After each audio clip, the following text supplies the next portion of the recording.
Hello and welcome to a brand new episode of Tech It Out. And this week we've decided to go in somewhat of a serious direction on the show. That's right, because cybercrime and terrorism are very serious subjects. But don't worry, Sahil and I will explain everything to you in the most interactive way possible. Well, to be fair, I'll be doing most of the explaining while Sejal, nods her head in agreement, pretending to understand what I'm talking about. And I will ignore all of Sahil's petty comments and let him believe he's super intelligent, because we all know the real reason why you watch the show anyway is because I'm on it. So with that out of the way, let's take a look at all that we have for you on our cybersecurity and data special here on Tech It Out.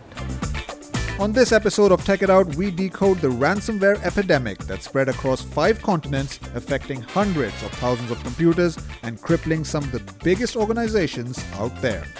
We also speak to Hexagon President Mladen Stojic in an exclusive interview where he tells us how data mapping can be used to prevent terror and crime. All this and much more only on Tech It Out.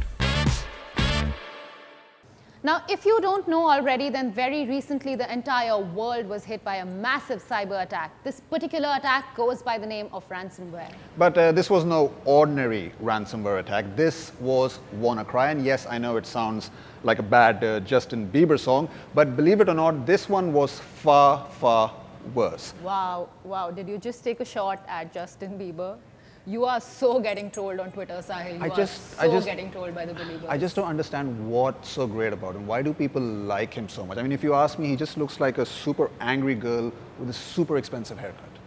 Well, Sahil, they say the non-believers love to hate him. I guess that's what your problem is. No. I'm a normal person who has good taste in music. But anyway, how have we gone from the world's worst cyber attack to the world's most overrated performer?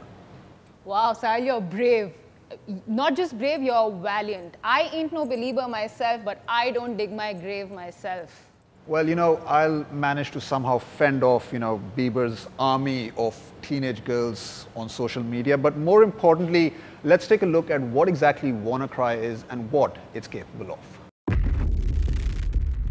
At first, it looked like an attack just on hospitals in the UK. But now it's become clear that this malicious software has run rampant around the world. France, Spain, the United States, Russia, India, and many points in between have been hit by a common form of cybercrime known as ransomware.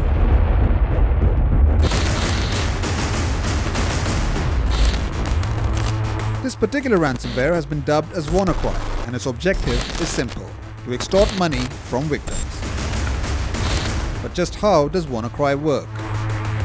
Well, it often arrives in the form of a link in an innocuous looking email. When you click on that link, the malicious WannaCry software is downloaded and spreads rapidly through your network, locking up all the files on it.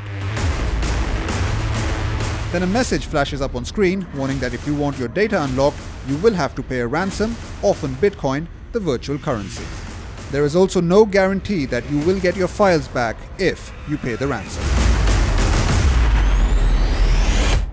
So now that you guys have a better understanding of what WannaCry is and how it works, let's also put into perspective just how deadly this attack actually was. That's right. Since its discovery on the 12th of May, the WannaCry ransomware attack has targeted over 10,000 organizations and 200,000 individuals in over 150 countries across the world. The fact that so many organizations fell victim to this attack does raise questions on just how robust their systems actually were. And not just in terms of basic antivirus and security patch measures, but why so many organizations were running dated versions of Windows, such as Windows XP, that Windows no longer supports. Now, while some measures have been taken to slow down the spread of the malware, many fear that this is just the tip of the iceberg. So up next, let's take a look at the impact WannaCry had over the world and if we are ready for round 2.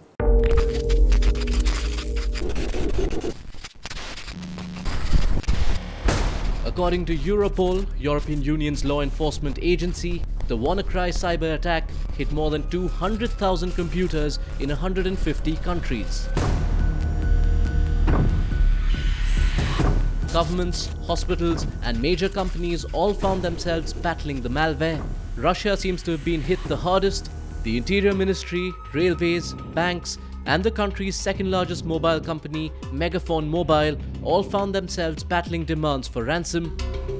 Electronic boards at German stations announcing arrivals and departures were also affected.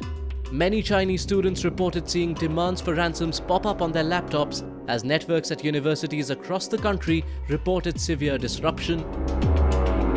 South Korea's biggest cinema chain CJCGV said some of its advertisement servers connected to 50 cinemas had been affected. According to the Japan Computer Emergency Response Team Coordination Center, 2,000 computers at 600 companies in Japan had been affected. Some of the biggest disruption was caused by attacks on the UK health system, which saw hospitals and clinics forced to turn away patients after losing access to computers. The Spanish telephone operator Telefonica also wasn't spared by the malware. French car manufacturer Renault had to halt production at many sites, including in France. Cybersecurity experts claim that the attack also affected a large number of computers in many Indian organizations.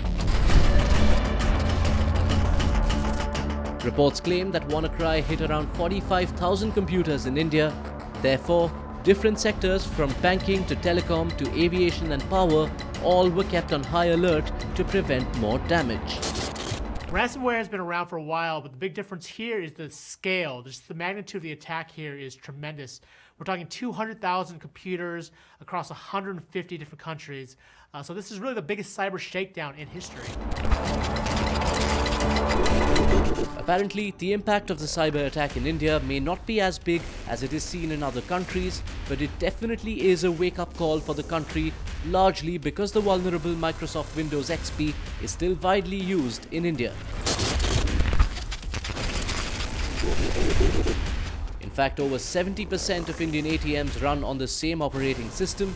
Most experts are still baffled about the origins of the WannaCry virus, but some believe that a hacking tool allegedly leaked from America's National Security Agency in April may have been used by the attackers. Here is the irony. Microsoft warned about the threat that this vulnerability posed and said anyone who installed a security update to Windows software the previous month should be fined. Intelligence services in most countries have confirmed they had found no evidence of a second wave of attacks since the initial global invasion on May the 12th. The badly affected National Health Service of UK said most of their hospitals were now operating normally. America's Homeland Security has also confirmed that no US federal government systems were affected. In Asia too, the spread was reportedly slowing, with banking systems largely unaffected. Indian IT Minister Ravi Shankar Prasad confirms the attacks in different parts of the country, but says there is no serious impact on India. He also adds that necessary steps were already in place to guard against such attacks. As per our information up to date, there has been isolated incidents in very limited areas in Andhra Pradesh and in a very limited area in Kerala. But we have been updating our whole security measures since March itself.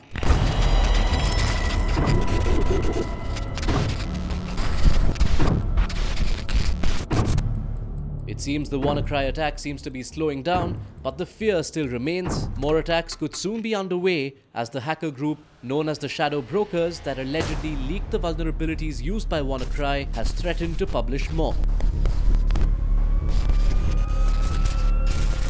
The question now is, will the world be ready this time around?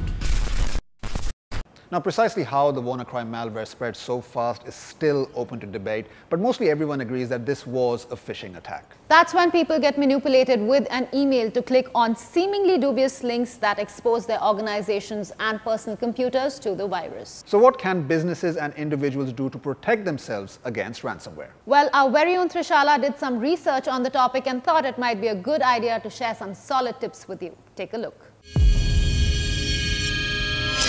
WannaCry ransomware attack is one of the biggest and most disruptive attacks in recent times, and now while the malware spreading is slowing down a bit, it doesn't mean it's not there ready to grab its next victim. Okay, fine, maybe that was a bit theatrical, but the point that I'm trying to make here is that you can be very well attacked by it as well.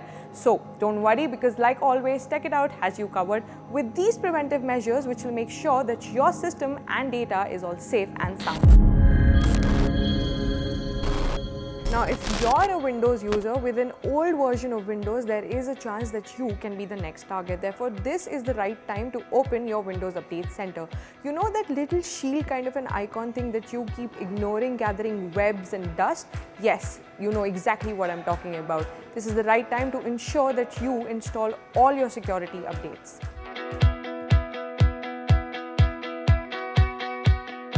Now, if you have the latest version of Windows, do not forget to download a reliable ransomware blocker, because it's not like updating your system with the latest Windows security patch will leave it untouched.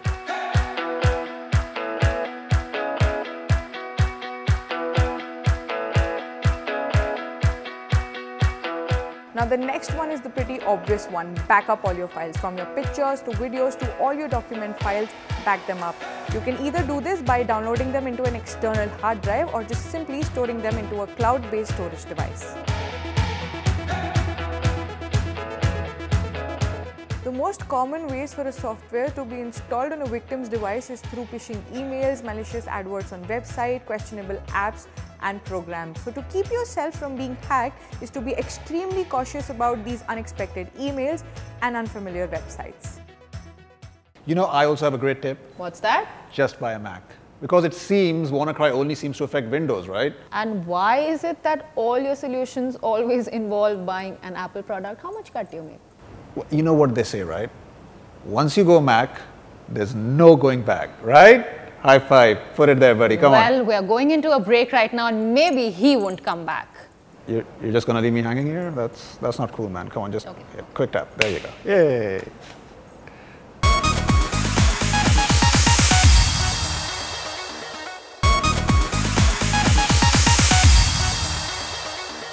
Welcome back. You're watching our cybersecurity and data special here on Tech It Out. That's right. Before the break, we'd cover the cybersecurity part, so I guess that leaves us with the data part. Wow. Sahil, is it just me or is Tech It Out going extremely hardcore this week? Yeah, I think Tech It Out is entering uncharted waters over here, but you should take pride in the fact that no other tech show is doing what we're doing. But what are we doing? Okay, so we're going to try to understand how big data analytics works. Okay, I'll bite.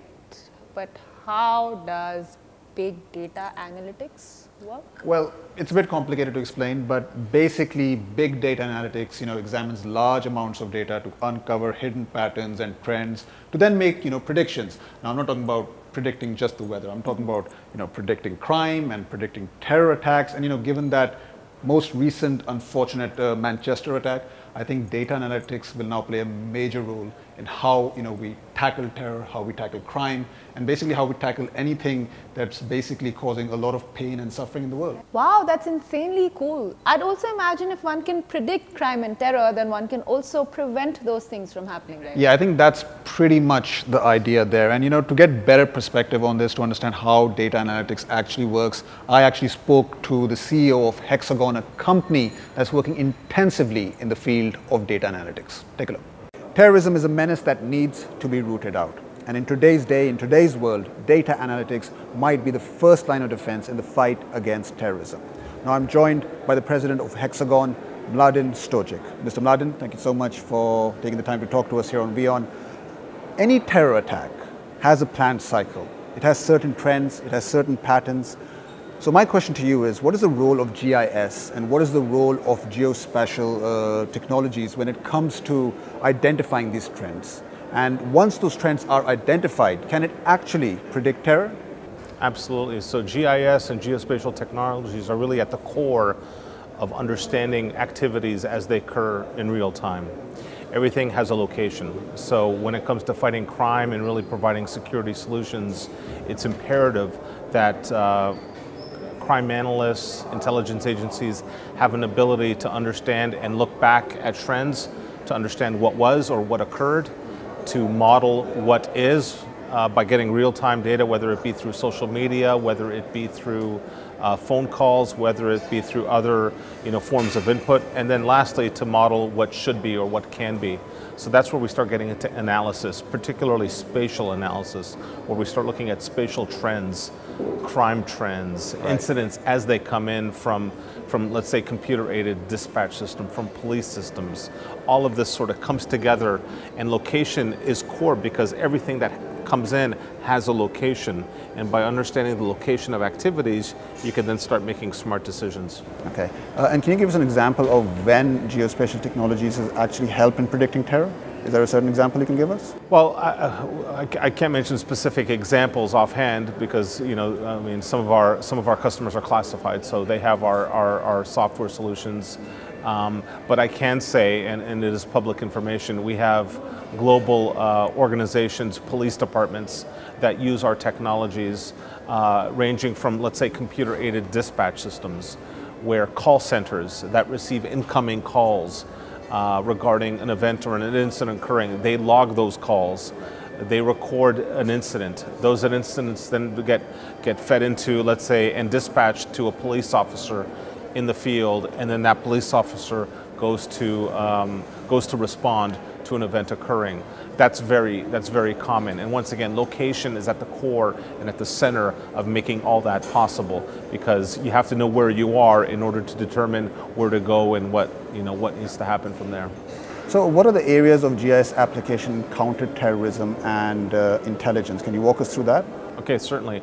Some of the more common applications, involve, let's say, crime analysis. So we have many agencies that look at historical trends. They look at, let's say, on a given 7-day week, when do crimes occur? Typically, they occur late in the evenings, okay? Where do they occur? Is there some frequency in which they occur? What type of crime occurs? All of this input basically is used as a foundation to better determine where to place police officers so that you can actually prevent crime from happening. So that's where we start getting into predictive analytics, where we get business intelligence from historical data so we can actually shape smart change and actually influence a positive outcome looking forward. India has seen its fair share of terror acts, fair share of terrorism, and Indian government has always maintained that Pakistan harbors terrorism. They are exporting terrorism. Have you worked with any Indian authorities? Has your company worked with any Indian authorities in dealing with the fight against terrorism? Are you at the liberty to discuss that? So most recently, Hexagon has been working on 2 Dial 100 projects. Yeah. Uttar Pradesh and Madhya Pradesh. So these are 2 very recent activities that Hexagon has been involved with, particularly around these dial centers. Right. So that when calls come in, they can be logged, they can be organized, and ultimately dispatched. Right. Officers can be dispatched in the field. We also work heavily in supporting just general mapping. So a lot of our software applications are used to produce mapping data that can ultimately be used to help fight terrorism. And that's largely used by defense and intelligence agencies. You spoke about geospatial technology and crime analysis. Tell us about some of the products that Hexagon is working on when it comes to identifying crime, when it comes to analyzing crime. Tell us a little bit about that. Sure. One product that we just recently introduced is a product called Incident Analyzer. Right. Okay, Incident Analyzer is an application that allows you to do 2 things. You can look at just data coming in from multiple sources. You can look at that data in relation to where police officers are, and you could start breaking down incidents in terms of trends. You can look at heat maps. You can look at different visual representations of crime data, of incident data, thereby allowing you to make more intelligent decisions on where to, let's say, place police officers or security officials. Because if you know what happened and if you know what was, then you could understand what is and what can be and what should be. Right. So we're really focused, particularly with this new product, Incident Analyzer, in giving you, the crime analyst, tools to not only understand what occurred, but ultimately influence what can be. So that involves analysis, visualizing the data in different ways, looking at even things like the response time. How long did it take from a phone call being made to a police officer actually being deployed in field in order to respond to a crime? And every police department's effort is to reduce that average response time so that officers can in fact be deployed much sooner and ultimately save lives and protect lives. Big data, it's something of a catch-all term. I mean, from the perspective of its partnership with the GIS, I mean, what can you tell us on that? Is that a bright future we're looking at? I mean, do they both complement each other? Absolutely. I think big data is much bigger than GIS. Right. When we talk about big data, it ranges from being able to, let's say, fly over, satellites are continuously flying over India and collecting new data. These data sets are huge. Okay, we're not talking about social media feeds. We're talking about petabytes, terabytes of content being collected. Add on top of that all the social media data, utility data, all sorts of, when you put it all together, that's really big data. And analytics really is critical because with analytics, you have the ability to pull the necessary data needed in order to run processing capabilities and downstream information services. Big data for us is more than just GIS or geospatial. It's location, anything that has to do with location, because you have to tie it down to location, and we see that as a huge opportunity. I think we'll leave it there on that positive note. Okay, but great. Mr. Stojek, thank you so much for your time. Thank you very much. We really appreciate it, Thank and you. enjoy your trip to India. Thank you so much. Thank you. It's time now to take a break on Tech It Out, but don't go anywhere. Because more tech action on the other side. Stay tuned.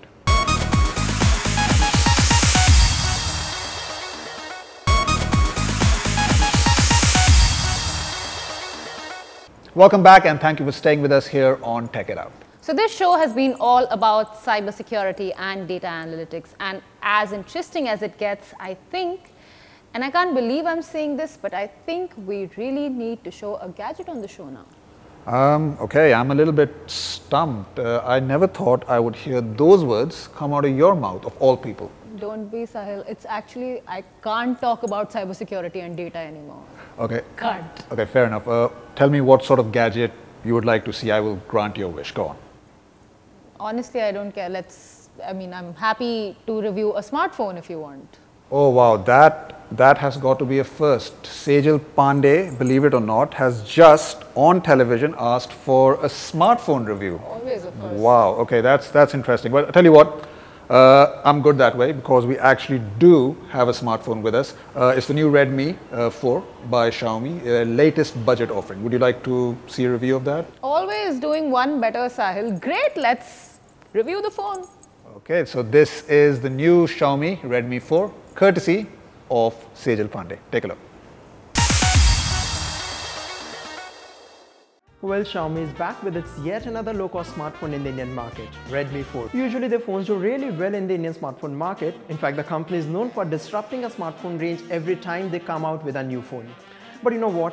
Let's put things a bit into perspective for you. Xiaomi managed to sell over 250,000 smartphones in just 8 minutes. Yes, just 8 minutes. And you know what? It just takes on an average 8 minutes for sunlight to reach the Earth's surface. Did I just blow your mind? Didn't I?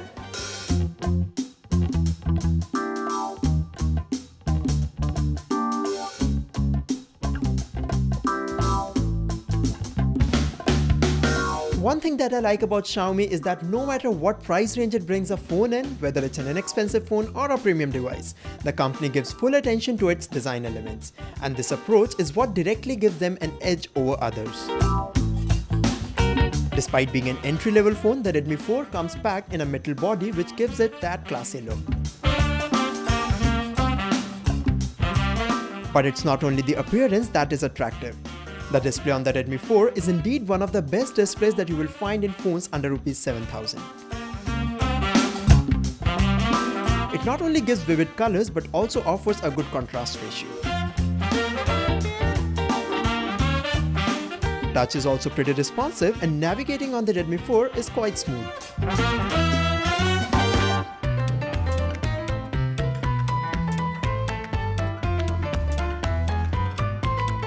Well, the cameras on low-cost phones have generally been seen to be of not so great quality, but the Redmi 4 is one of the low-cost phones that actually snapped fair pictures.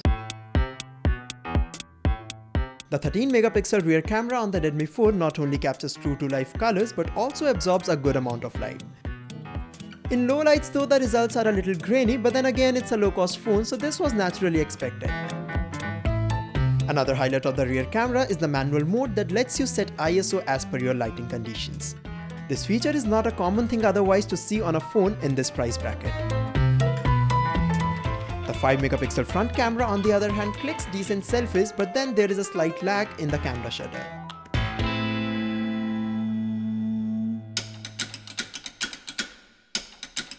No matter how great a phone looks, but if it doesn't deliver in real-world tests, it's just a fancy box.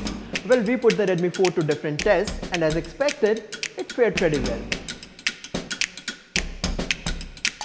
We had a 32GB model with us with 3GB of RAM, and it was quite smooth to multitask on it. Under its hood is a Qualcomm Snapdragon 435 octa-core processor, which works pretty well. I personally didn't find the phone slowing down or stuttering even once throughout the review period I had it with me. Also, the 4100 mAh battery in the phone lasts for a little longer than a day on a single charge. Not only this, the interface is neat and audio results on the phone are fairly loud. While the phone comes in 3 variants, 16GB, 32GB and 64GB, but it's only the first 2 variants that you can buy right now. The 64GB model will go on sale in India from June end. But don't worry, the phone still gives you 128GB expandable storage option via microSD card. As you would expect, and quite like other Xiaomi phones, the Redmi 4 is indeed a value for money offering. It definitely makes it to our recommendation list, and if you are going to buy one, we suggest you to choose black over gold. Well, that's all the time we have on this episode of Tech It Out. But before we leave, both Sejal and I would like to, pass our condolences to the victims and the families of that recent attack that happened in Manchester. Music is known to bring people together and to take an arena where people have gathered to enjoy music. People have come together, and to take a ground like that and do something like that out there is absolutely ludicrous. Our thoughts and prayers are with the families and the victims of the blast, and of course Ariana Grande. With that, we'd like to say goodbye. You can follow us on Facebook. @WION_TechItOut is our Twitter handle. Thank you for watching. Stay strong, UK.